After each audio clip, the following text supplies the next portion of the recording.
주님의 손에 부탁드리며 예수님의 이름으로 기도하옵나이다. 아멘. 오늘 본문의 말씀을 통해서 하나님이 기뻐하시는 제사, 이런 제목으로 말씀을 드리고자 합니다. 우리가 땅 위에 사는 동안 우리의 삶이 하나님 앞에 마지막 순간 정말 내가 너로 인해서 기뻤다, 내가 너 때문에 좋았다, 이렇게 말씀을 듣는다면 얼마나 좋을까요? 우리가 땅 위에 사는 삶을 마지막 끝을 냈을 때 정말 내가 인생을 한 번 더 산다 해도 이보다 더 잘 살 수는 없다, 이런 자부심을 가질 수 있는 그런 삶이 된다면 진정한 복된 삶이 될 수가 있을 것입니다. 우리가 하나님을 기쁘시게 하는 것은 성도의 본분입니다. 그런데 우리 하나님이 무엇을 가장 기뻐하시느냐? 성경을 통해서 보면 하나님은 제사, 예배를 기뻐하신다는 것을 알 수가 있습니다. 그런데 어떻게 예배를 드리면 될까요? 예배를 드리는 것은 우리가 수도 없이 많이 드리는데 히브리서 11장 4절 말씀에 보면은 이 말씀이 나옵니다. 믿음으로 아벨은 가인보다 더 나은 제사를 하나님께 드림으로 의로운 자라 하시는 증거를 얻었으니 하나님이 그 예물에 대하여 증언하심이라. 그가 죽었으나 그 믿음으로서 지금도 말하느니라. 여기서 정말 중요한 게 뭐냐면 첫째는 믿음으로 드렸다 하는 것입니다. 믿음으로 드리는 제사를, 믿음으로 드리는 예배를 하나님이 기뻐하시고, 두 번째는 뭐냐면 더 나은 제사를 드렸다는 것입니다. 더 나은 것, 더 나은 것이 뭐겠습니까? 여러분, 더 나은 것을 찾으셔야 됩니다. 이 땅 위에 사람이 사는 삶의 직업이 20만 가지 정도 된다고 합니다. 20만 가지 직업, 수많은 직업들이 있지만, 그런데 그 직업 속에, 그가 하는 일 속에 다른 사람보다 더 나았다면은, 더 나으면은 이 사람을 달인이라, 전문가라 이렇게 말하고 그 사람을 굉장히 소중히 여깁니다. 어떤 일이든지 마찬가지입니다. 무슨 일을 하든지 간에 어떤 일을 할 때 그 사람이 다른 사람보다 더 나아, 그 사람이 다른 사람보다 더 잘해, 그 사람이 더 훌륭해, 그러면은 이 사람은 그 업계에서, 그 장소에서 살아남는 겁니다. 아니, 존경받는 것입니다. 많은 사람으로부터 그분은 대단한 분이야, 그분이 진짜야, 이렇게 되는 것입니다. 여러분, 음식점에 가 음식 잡숴 보시죠. 근데 어떤 분은 어떤 음식점에 가면 이거 간도 딱 맞고 음식도 맛있고 정말 사람도 친절하고 이러니까 어떤 생각이 듭니까? 또 와야지, 기회가 생기면 또 와야지, 누가 물으면 이 집을 소개해야지, 누가 식당에 가자 하면 여기로 데려와야지, 이렇게 되죠. 그런데 정반대도 있습니다. 제가 한 번은 제 친구하고 어떤 식당에 갔는데 가서 보니까 아주 음식 메뉴가 아주 그림이 아주 기가 막혀요. 근데 이 친구가 제가 멀리서 왔다고 식사 대접을 하는데 너무너무 음식을 또 막 이것저것을 많이 시켜요. 촌 넘어왔다고 그런지 모르지만 음식을 많이 시켜준대. 그런데 세상에 음식이 나왔는데 맛이 하나도 없는 겁니다. 이거 음식은 많이 시켜놓고 맛은 없고, 그래서 저는 또 입이 짧아요. 맛없으면 당장 안 먹어요. 그만 먹기가 싫은데, 그런데 주인이 또 와서 또 더 기가 막힌 소리를 해요. 어때요? 맛있지요? 그래서 참 마음에 시험이 얼마나 드는지, 왜 이렇게 음식을 이렇게 맛없게 만들었어요? 이렇게 말할 수도 없고, 이거 맛있지 하고 묻는데 아니요, 그러지도 못하겠고, 아주 고민이 돼서 그날 하여간 제가 음식을 억지로 먹었어요. 그런데 그 식당 주인이 뭐냐면 또 오세요 하고 말하는 거예요. 이게 좀 안 할 말을 계속 하는 거예요. 맛있지란 말을 하고 또 오세요라는 말은 안 하면 좋겠는데, 내가 마음에 또 이 거짓말 하기도 어렵고 참 시험이 들어가지고 내가 멀리 있어서 못 옵니다, 이렇게 했어요. 멀리 있어서 못 옵니다. 여러분, 우리가 이 땅에 사는 삶 속에 보면은 우리가 신앙의 삶도 그래요. 성경을 통해 보면 믿음의 사람들이 정말 잘하는 게 있어요. 오늘 아벨은 제사를 잘했다. 제사를 더 나은 제사를 했다. 믿음으로 했다. 정말 좋은 제사를 드렸다. 성경을 통해 보면 믿음의 사람들 얘기를 하죠. 다윗 하면 무슨 생각이 듭니까? 다윗은 그 아주 어린 나이지만 물맷돌을 가지고 나가서 골리앗을 무너뜨리는 이 엄청난 일을 했어요. 그런데 사실 이 다윗이 골리앗을 넘어뜨린 것이 그게 다가 아니에요. 성경을 보면은 가만히 보면은 다윗을 처음에 사울 임금 앞에 데려왔을 때 사울 임금이 아주 무시봤어요. 홍한 소년이었어요. 안 된다, 너는 안 된다 할 때 다윗이 한 말이 있어요. 내가 아버지께서 내게 양떼를 치게 했는데 사자나 곰이 와서 양의 생기를 움켜가면은 내가 쫓아가서 사자의 발톱에서 양의 새끼를, 곰의 발톱에서 양의 새끼를 건져냈다 이겁니다. 여러분, 세상에 곰, 사자 어떤 겁니까? 맹수 중에 아주 맹수입니다. 이런 맹수의 발톱에서 양의 새끼를 건져내기 위해서 생명을 걸었다 이 말이죠. 생명을 걸었다 이거입니다. 자기가 하나님께서 자기에게 어떤 것을 맡겼든 간에 이 맡긴 것에 대해서는 생명을 걸고 했다는 것은 이게 정말 귀한 일이 아닐 수가 없습니다. 여러분, 사람이요 땅 위에서 무엇을 하는데 어떤 일은 간에 한 가지 하는 거 보면 그 사람의 생을 알 수가 있어요. 무엇을 하든 간에 최선을 다하는 사람이 있어요. 정말 심혈을 기울이는 사람, 이런 사람은 무엇이든지 성공의 사람이 될 수가 있는 것입니다.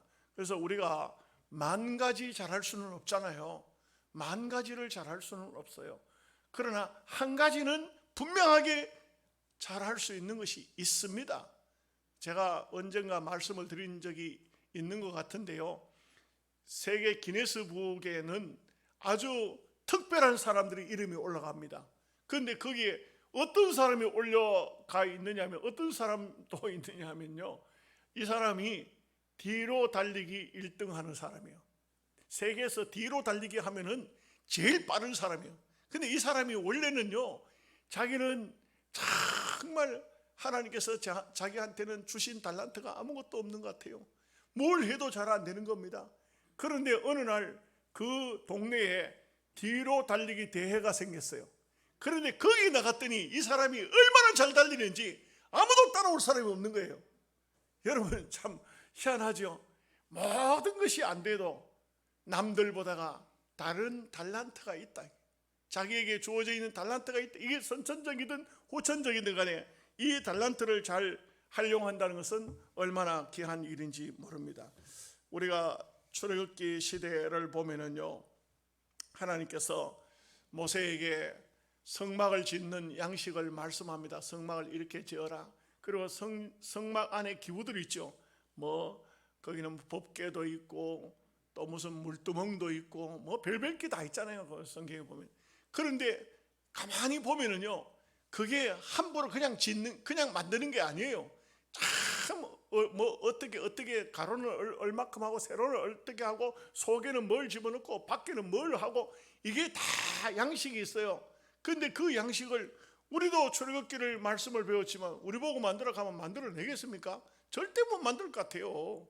안 될 것 같아요. 사람만 다치지. 그런데 성경을 보면 오홀리압, 부사렐, 이 두 사람이 있었어요. 이 사람들은 전문가예요. 이 사람들은 그 시대에 어디서 어떻게 그런 기술을 배웠는지 모르지만 이 사람들은 모세가 양식을 이야기를 하면 그냥 만들어내는 겁니다. 척척 만들어내는 거예요. 아주 장인들입니다. 이게 얼마나 소중한 사람들입니까? 참 우리나라는요, 이 기술자들 옛날에는요 그들을 대우하지 않았어요. 우리 조선시대에 보면은 그런 경우가 많아요. 도공들, 석공들, 이런 사람들, 천문학에서 이런 하늘의 별자리를 보고 있는 사람, 이 사람들 다 천민들 출신이에요. 양반들은 그런 공부 안 하거든요. 그런데 그 일제가 우리나라를 다스리면서 30년 동안 이런 도공들, 석공들을 다 일본으로 빼돌렸어요. 일본으로. 일본을 빼돌렸어요. 전부 일본을 데려갔어요. 사람을 데려갔어요. 그러니까 이 일본에 간 이 사람들이 얼마나 힘들겠어요. 그렇게 그 일본 사람들에게 조선진, 한국 사람들, 조선 사람들을 굉장히 그 멸시했지 않습니까? 그런데 나중에 이제 해방이 되고 난 다음에 그 도공들, 석공들을 도로 데려오려고 하니까 안 올라가는 겁니다. 본인들이 안 올라 그래요. 억울하게 붙들려 가지고 눈물을 흘리면서 갔는데 왜 안 돌아올라 하느냐? 이유가 있어요. 일본의 사회에서는 가장 우리로 말하면 양반 하면은 굉장하죠. 양반 계급층이, 양반층이. 근데 일본에는 사무라이 계급이 제일 위에 있어요. 사무라이가. 그런데 이 도공들, 석공들 한국에서 조선에서 잡아간 이 사람들에게 일본 사람들이 그 사람을 본 것이 아니고 그 기술을 보고 이 사람들에게 뭘로 대우하냐면 사무라이급으로 대우를 하는 겁니다. 그러니 그 사회 속에서 도공들이나 석공들이 나오면 모든 사람이 존경하는 겁니다.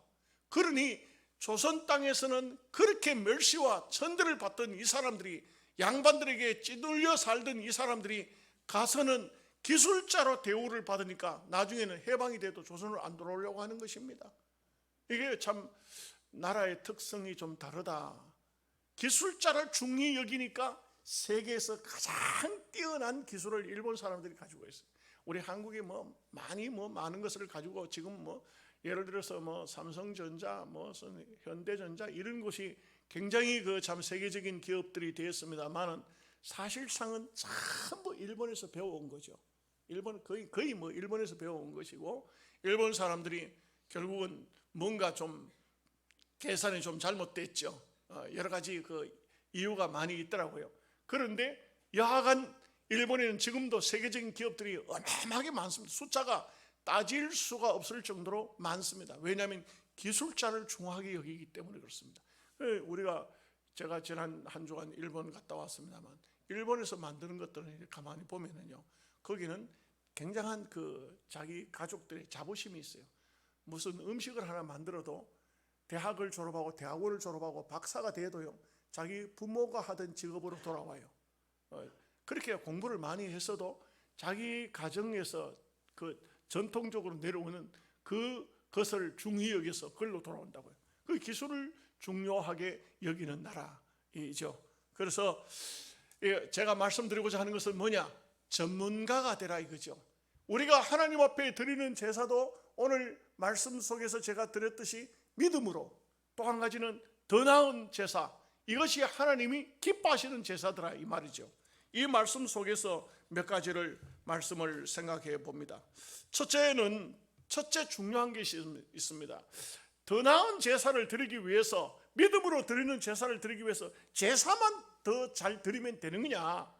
그것은 아닙니다. 성경을 가만히 살펴 오늘 말씀을 보면은 아벨과 가인의 제사 속에 분명히 확연히 다른 것이 있습니다. 뭐냐면 아벨에 대해서는 하나님께서 말씀 안 하셨지만 가인에 대해서는 오늘 본문 말씀에 보면은 여기 7절 말씀에 이런 말씀이 나옵니다. 내가 선을 행하면 어찌 낯을 들지 못하겠느냐. 가인의 삶은 첫째로 뭐냐면 생활이 무너진 삶을 살았다. 여러분, 우리가 중요하게 생각해야 되는 것은 하나님 앞에 예배를 잘 드리고 기도를 열심히 하고 찬송을 잘 부르고 말씀을 듣고 어쩌고 다 귀하죠. 좋죠. 그러나 교회당 밖에 나갔을 때 그 밖에서의 삶이 어떠한가? 이것은 오늘 말씀에 해당하는 것입니다. 하나님께서 왜 가인의 제사를 받지 않으셨느냐? 여러 가지 성경을 통해서 보면 주석가들이 말합니다. 가인의 제사에는 피가 없었다. 가인의 제사는 어떤 제사다. 이렇게 말하지만 그러나 분명한 사실은 오늘 말씀에 보면 가인을 향해서 여기에 7절 말씀, 선을 행하면 어찌 낯을 들지 못하겠느냐? 선을 행하지 아니하면 죄가 문에 엎드려 있느니라. 죄가 너를 원하나 너는 죄를 다스릴지니라. 죄를 다스리지 못하고 죄를 범하면서 그러면서 하나님 앞에 나와서 어떤 제사, 어떤 예배도 하나님이 기뻐하시지 않습니다. 여러분, 구약 성경을 보면은요, 호세아 선지자, 또 요엘 선지자, 아모스 선지자, 그들이 외친 외침의 내용은 간단해요. 너희들이 하나님 앞에 수도 없이 제사를 드리고 수도 없이 예배를 드리지만, 그러나 너희들의 삶을 고치지 않고는 하나님이 너희들을 받으시지 않는다는 겁니다. 여러분, 이게 참 중요합니다. 여러분, 어떤 사람은 그렇게 말하는 사람이 있어요. 나는 성격이 원래 그래, 나는 성품이 원래 그래. 원래 그런 거 고쳐야 됩니다. 예수 믿으면 변화되어야 됩니다. 바뀌어져야 됩니다. 나의 못된 고집도, 나의 못된 성품도 다 고쳐야 됩니다. 맨날 거짓말하고 남을 속이던 것도 고쳐야 됩니다. 이거 고치지 않고 하나님 앞에 예배만 잘 드린다고, 헌금만 잘 드린다고 해가지고 하나님께서 기뻐하시느냐? 그렇지 않다는 것입니다. 오늘 말씀을 통해서 보면 이 가인의 삶이라는 것은 한마디로 말해서 무너진 삶입니다. 무너진 삶을 살면 안 됩니다. 죄를 다스려야 되지, 죄를 품고 있어서는 안 됩니다. 그렇기 때문에 죄를 품고 있으면 양심은 더러워지고 또 양심이 화인을 맞게 되고, 그리고 그 삶이 참으로 무너진 삶이 되어서 하나님 앞에 어떤 제사도 어떤 예배도 올바르게 드릴 수가 없는 것입니다. 그래서 우리는 선을 행하기 위해서 사는 삶을 살아야 되고 착하게 살아야 됩니다. 우리가 며칠 전에 아주 대한민국을 떠들썩하게 했던 정유정이라는 23살 먹은 여자 청년이 있더라고요. 근데 그 마음에 사람을 죽여보고 싶은 생각이 들더라. 이게 어떻게 정상적인 사람 같으면 그렇게는 안 되잖아요. 나중에는 여러 가지 심리학자들이 따져보기도 하고 옛날 학교 다닐 때부터 정신적으로 문제가 있었다, 계속 그냥 내버려 놔뒀다는 겁니다. 자기 마음속에 있는 악이 자라나고 싹이 나고 열매가 맺을 때까지 그냥 둬버렸다 이겁니다. 그러니 결국은 이 여자가 23살 먹은 처녀가 사람을 죽이는 이런 엄청난 죄를 범하게 되는 것이죠. 우리가 정상적인 삶을 살면은요, 절대 그럴 수가 없어요. 이렇게 살 수가 없는 것입니다. 삶이 무너져 버린 것입니다. 속이고 거짓된 삶을 사는 그 삶을 빨리빨리 회개하고 자기 마음을 깨끗하게 청산해야 됩니다. 깨끗한 마음을 가져야 됩니다. 로마서 12장 1절에 그러므로 형제들아, 내가 하나님의 모든 자비하심으로 너희를 권하노니 너희 몸을 하나님이 기뻐하시는 거룩한 산 제사로 드리라. 이는 너희가 드릴 영적인 예배니라. 우리가요, 내 마음에, 여러분들이 신앙생활을 하면서 잘못됐다 싶은 것은, 그것은 현장에서 바로 그 자리에서 하나님 앞에 회개해야 돼요. 씻어내야 돼요. 잘못된 것을 만졌으면 손에 더러운 것이 묻었으면 그냥 내버려 두면 안 돼요. 그거는 바로 씻어야 됩니다. 그러듯이 우리의 몸과 우리의 마음과 우리의 생각 속에 잘못된 더러운 것들이 들어왔다 싶으면 바로 주님의 보혈로서 정결하게 씻어내야 됩니다. 그렇기 때문에 우리는 하나님께서 우리에게 원하시는 것은 거룩한 삶을 원하신다 이거죠.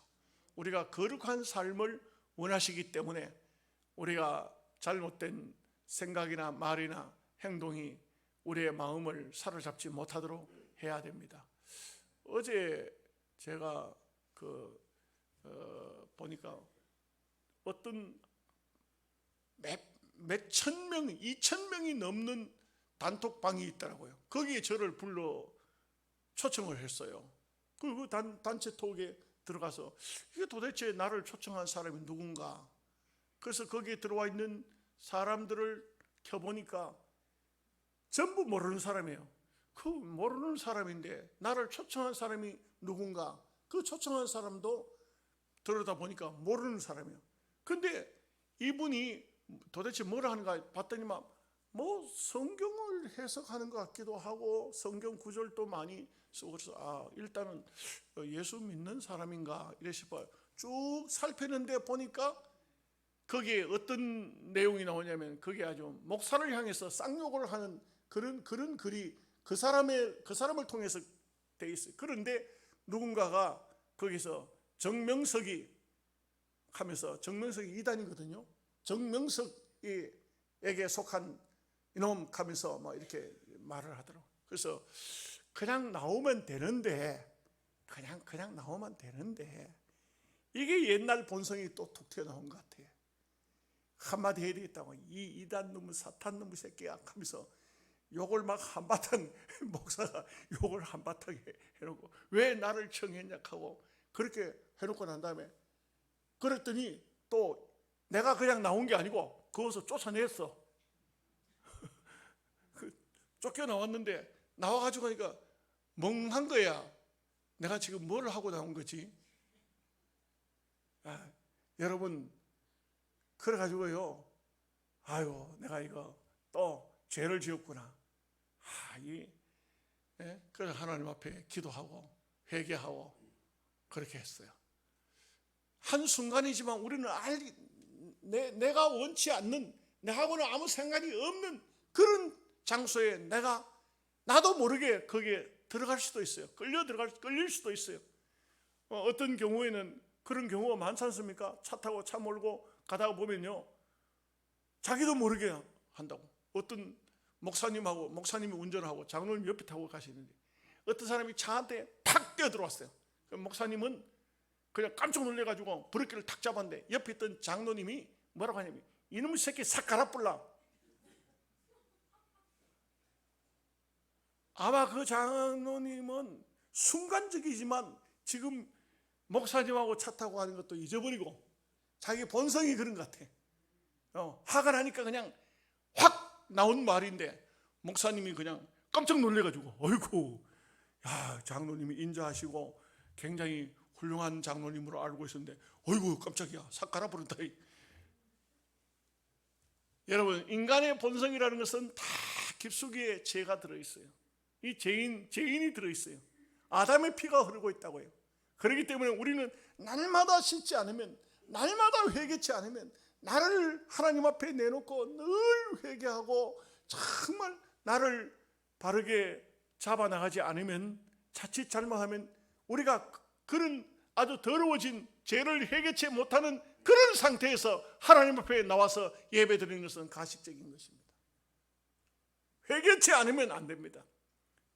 깨끗하게 씻어야 됩니다. 내 자신을 정결하게 하고 하나님 앞에 와서 예배를 드리는 그 삶을 살아야 된다, 이 말씀이죠.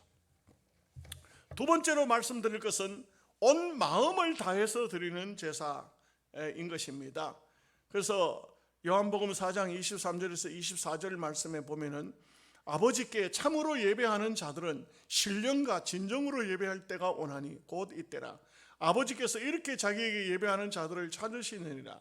하나님은 영이시니 예배하는 자가 신령과 진정으로 예배할지니라. 참마음으로 예배. 성령으로, 성령의 인도를 받고 성령으로 참마음으로 하나님 앞에 예배하라, 이것이죠. 전심전력이라는 말이 있습니다. 여러분, 다윗 이야기를 조금 전에 했지만 다윗을 한번 보십시오. 그 골리앗에게 싸우러 나가는데 자기는 익숙한 돌멩이 5개, 작은 돌 5개입니다. 돌 5개를 가지고 물매 하나 들고, 그리고 이 골리앗을 맞으러 나갑니다. 그런데 여러분 보십시오. 골리앗은 다윗을 아주 업수히 여기고, 네가 나를 개로 알고 있느냐, 막대기 하나 들고 나오느냐, 이렇게 했지만 다윗은 뭐라고 합니까? 네가 모욕하는 나는 여호와 하나님의 이름으로 나간다. 그렇게 하고는 주머니에서 돌 하나 꺼내가지고 돌 그 하나를 그 물매에 달아가지고 던지는데, 여러분 보십시오. 이 물매라는 것을 제가 이거 참 설명하기가 어려운데, 우리 한국 사람들은 새총 많이 쏘죠. 새총. 그거 비슷해요. 길게 이렇게 만들었다. 그런데 그걸 가지고 돌멩이 5개를 가지고 왔지만 딱 1개밖에 안 썼어요. 만약에 처음에 이 돌멩이가 다윗이 빗나갔다면 그 골리앗은 대비를 할 것입니다. 왜 대비를 하겠어요? 아이고, 저놈이 돌멩이 가지고 나왔구나. 대비를 할 것입니다. 그런데 딱 돌멩이 1개밖에 사용 안 했지만 그 돌을 얼마나 있는 힘을 다해 전심전력으로 하나님의 도우심으로 이 돌을 날렸는지, 골리앗의 미간에 이마에 그 돌이 박혀버렸다 이거지. 박혀버렸다. 중국 옛날 중국 고서에 보면은 그런 말이 나와요. 어떤 사람이 사냥을 나가서 활을 들고 하다가 큰 곰을 만났다 이게. 그 곰을 향해서 활을 당기는데 활이 탁 꼽히니까 곰이 흰떡 자빠졌어요. 곰이 자빠졌어요. 그래가지고는 이 사람이 가서 보니까 곰이 아니고 바위였어요. 바위에 화살이 꼽혔다. 그런데 그 뒤로는요 아무리 쏴봐도 바위에 화살이 꼽히지 않더라. 그런 얘기가 있어요. 사실 중국 사람들 하도 거품이 많으니까 그냥 참고로 들으시면 됩니다. 이렇게 참 전심전력을 다하는 것과 그렇지 않은 것은 분명히 차이점이 있습니다.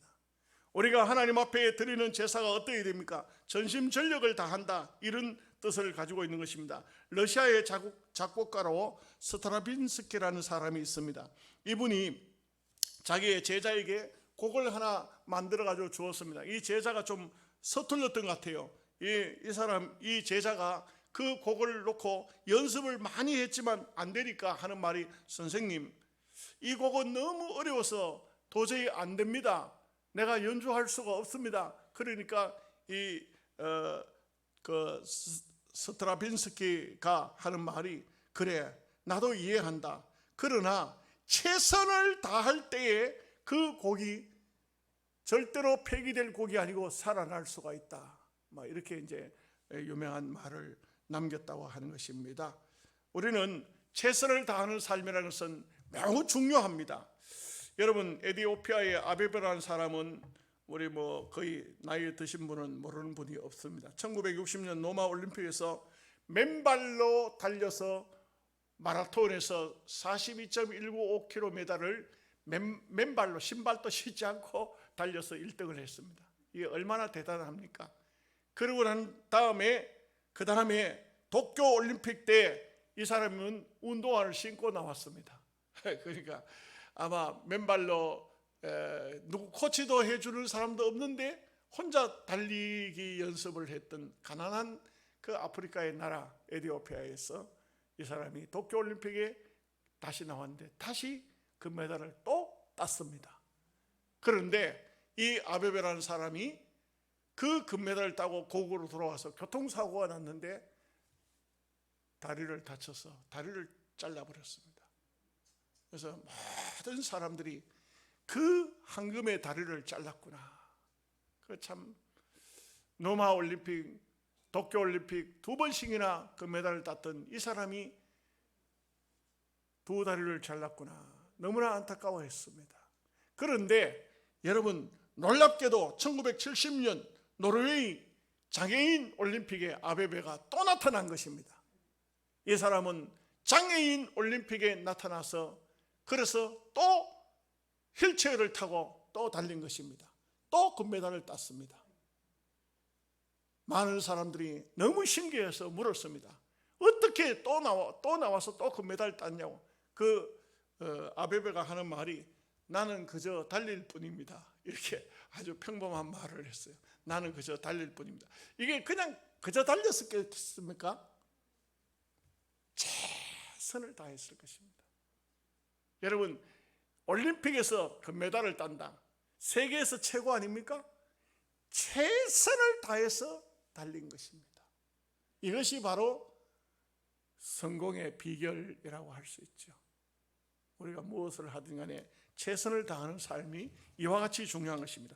마지막 한 가지만 더 말씀드리죠. 아벨은 믿음으로 자기를 드린 것입니다. 아벨이 양의 새끼를 드렸지만 양의 새끼가 아닙니다. 자기를 드린 것입니다. 이 성경에 나와요. 제사를 드리는 사람은요, 제사 제물을 가지고 오면 제물에다가 안수를 합니다. 뭐라고 안수를 하는지 아십니까? 하나님, 내가 죄를 지었으나 이 양이 죽음으로써 내가 죽은 것처럼 하나님 기억해 주옵소서. 그렇게 인정해 주옵소서. 그리고 양의 안수가 끝나면 이 양을 잡아서 하나님 앞에 드리는 것입니다. 아벨은 자기 자신을 하나님 앞에 드렸기 때문에 결국은 아벨의 제사를 하나님이 기뻐 받으셨다 이거죠. 히브리서 9장 22절 말씀에 피 흘림이 없은즉 사함이 없느니라. 양을 잡았기 때문에 자연히 피를 흘리게 되었고 이 양의 피를 통해서 하나님을 기쁘시게 했다 하는 것입니다. 오늘 우리가 알아야 되는 것이 있습니다. 우리가 하나님 앞에 정말 쓰임을 받고 귀하게 여김을 받으려고 하면 내 마음속에 예수 그리스도의 보혈피가 있어야 됩니다. 그리고 내 자신이 하나님 앞에 어떤 무엇을 드리는 것보다도 중요한 것이 내 자신이 드려져야 하는 것입니다.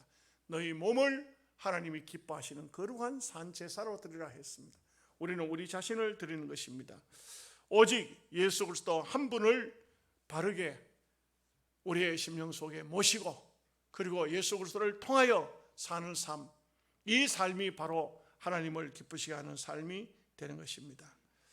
결론적으로 말씀을 드리죠. 신앙생활은 하나님을 기쁘시게 하는 삶이 신앙생활입니다. 그 이상도 그 이하도 없습니다. 오직 하나님을 기쁘시게 해야 됩니다. 하나님을 기쁘시게 하는 방법은 하나님께서는 가장 기뻐하시는 것이 제사를, 예배를 기뻐하신다. 예배를 기쁘게 드리려고 하면은 두 가지가 있다. 믿음으로 드려야 된다. 또 한 가지는 더 나은 제사, 더 나은 예배를 드려야 된다. 더 나은 예배를 드리기 위해서는 우리의 삶이 깨끗해야 된다. 우리의 삶이 더럽고 추하면은 하나님 앞에 어떤 제사를 드려도 하나님은 받으시지 않는다. 그 다음에는 최선을 다해서 드리는 예배를 하나님이 기뻐하시고 무엇보다도 내 자신을 드리는 예배를 하나님이 기뻐하신다. 하나님을 기쁘시게 하는 여러분 되시기를 주님의 이름으로 축복합니다.